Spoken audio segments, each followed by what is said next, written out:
talking about getting you on the show. The stars just didn't align, but they did this time around. I was so intrigued by what you guys do. And I'm so happy you had a chance to stop by the booth and tell everybody what you guys do exactly, because you don't necessarily think of food associated with a walk with the fair, but that's part of the reason why you guys are here. That's exactly why, and it's a lot of fun. Please stop by. It's what's nice about a walk is it's cultural too. So you're kind of like giving people experiences of different parts of the world at the same point as cooking food right in front of them with something that maybe they're not familiar with in their local kitchens or just their everyday meals.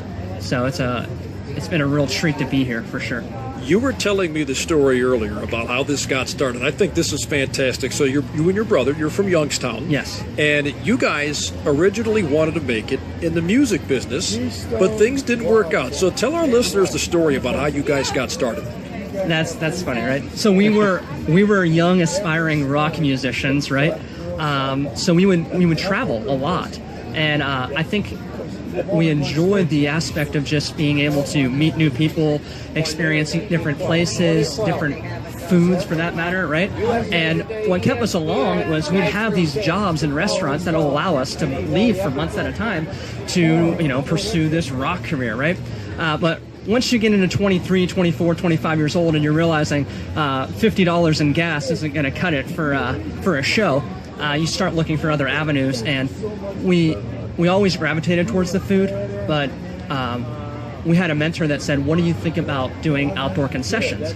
It's everything that you've done with music, and you already have a passion for food.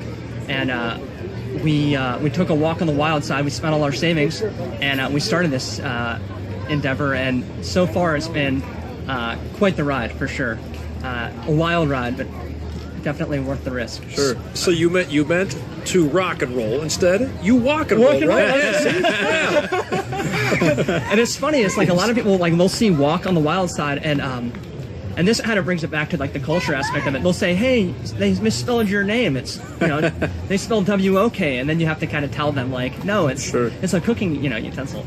Hey, you mentioned being a musician. I mean, I'd imagine there was a lot of travel involved in that lifestyle as well, and kind of carries over here to doing the fair circuit. Yeah, and it was actually kind of like our trial of 101 business in the music, right? Yeah. Because you make shirts and stuff like that, and stickers, and you try to just sell them for anything when you're 15 years old. Someone buys a CD for $1, you don't even know the cost was $10. Yeah. And you're all excited about it. So it definitely gave us a primer for that side of the business that you don't really learn. Just in high school, things like that. It's very interesting. I mean, like I say, because we go to these fairs all the time, and I don't think I've ever seen anything remotely close to what you guys offer, which is really kind of cool. So for those that go to your stand here at the Lorain County Fair, what will they find? So you'll walk up and you'll notice that there's 3 massive walks right sitting there, and they're going to be empty. Right? There's not going to be food sitting there, as we're going to make it fresh right in front of you. I think that's key for us, right? And it's fresh vegetables, never frozen, and we use what's called a soba noodle. It's a very similar noodle to a lo mein noodle, but it has a little wheat and buckwheat in it. It's no egg. So the product itself is vegan friendly, and we offer that. We call it a vegetarian just because some people they get a little scared with the word vegan, but it is a truly vegan meal right out of the wok, and we wok fire it, and then we use a signature sauce. It's a sweet teriyaki blend. So what's awesome about a sweet teriyaki blend is you have that saltiness of the soy sauce of a teriyaki sauce, but then when you add the sweet flavors of the orange zest and things like that to it, it brings this perfect blend of just sweet and salty. And if you want to go even crazier, right, you put a little sriracha on there. Oh my lord, it's the trifecta of flavors. You got sweet, salty, spicy, and it's phenomenal, just like that. And then for the carnivores out there, right, we can't forget about our carnivore lovers. We offer a sweet teriyaki glazed chicken, and we put that right on top, and it's really a really cool experience to see it being prepped in front of you. And what's also fun is if you have any jokes or anything, our guys are super friendly. They love cheesy jokes. Cheesy jokes.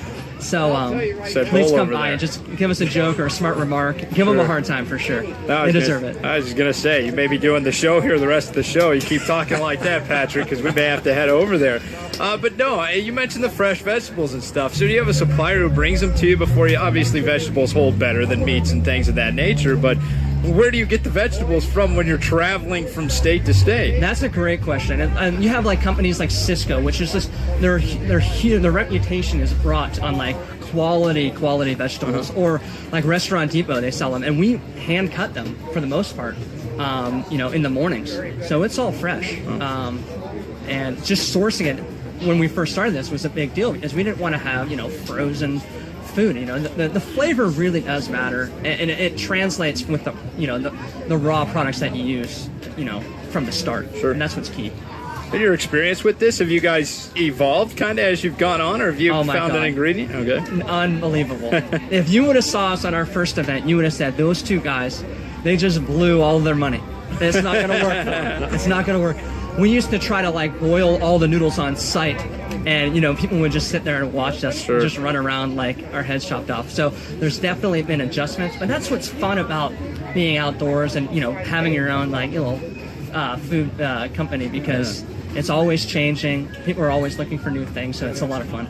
Very cool stuff. Again, Patrick Rishel with Walk on the Wild Side joining us here on Bullseye on the Afternoon from the Lorain County Fair. Well, last year when we talked briefly, you had mentioned that you were blown away by just how fun this fair was and how cool this fair was. Kind of elaborate on that and give us an idea as to why this fair was so fun for you guys to come to, and obviously fun enough for you guys to come back. Believe it or not, so last year was our first year at Lorain. Every time we go to an event, you don't really know what to expect. So this year, I kid you not, we had a little star on our schedule for Lorain County Fair because we loved it that much. We really did. Very cool. And it starts with everybody at the top that makes this event iconic. All the executive, all the board, they're super kind, and they get what we're doing too, which is awesome. And then you have all the amazing, people of the community. They're all in wonderful spirits, and you can kind of joke around with them, and they understand that we're here just for community and having just a good time. And you think that would be a given with every event, but it's not. Some events you go to, you try to tell them a joke, and it's a rough time. It's a rough time. So that's where we just love Lorain County. Love it. Hey, we got jokes around here, right? Yeah, we do. Matt Douglas tells them on a daily basis. A lot of puns, too, around here. Yeah. I mean, we translate what we do in the office out here to the fair, man, so we have a blast. There he's no over. doubt about that. Well, what's interesting about what you guys do, too, is you guys do all the fairs, but you said you guys go to music events also. And given your background, those have to be a lot of fun for you also, because you guys kind of get a chance to enjoy the show while you're working. And that's super. It's a super cool experience when you're you're selling food, but at the same time you're watching 2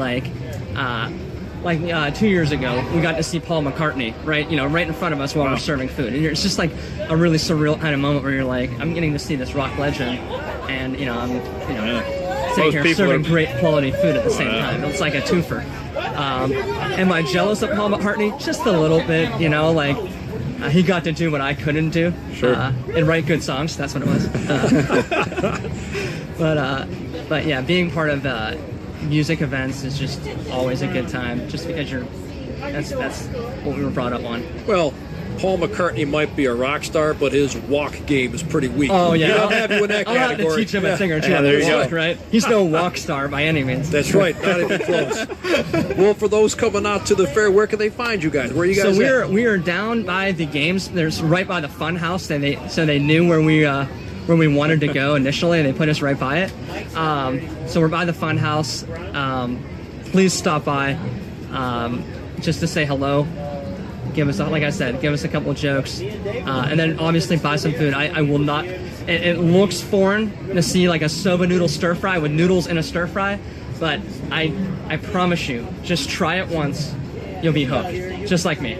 Good stuff. Well, hey, when you're coming down to the fair, some folks will say, I'm just going to come on down there and try the traditional fair food. You should live a little bit and walk on the wild side, right? Yeah, live a little wild side. Exactly. And then for you guys, since you have me on the show, we'll give you like a buy one, get one full price. Right. I think like that's that. That's fair. good. Yeah. I like what you did there, Patrick. Yeah. Right? See? Well done, man. Love that pitch. Love that pitch. That one hasn't worked too much, so. That's all right, Patrick. This is Andy, awesome, man. pleasure. Absolutely. Thank you so much for having us. Thanks for coming on. Again, make sure you stop by and visit Walk on the Wild Side. Patrick Rishel joining us here on Bullseye on the Afternoon. We need to step aside and get to a break. Coming up in just a minute, you'll hear from Matt Douglas. He'll give you the local news. It's Bullseye on the Afternoon.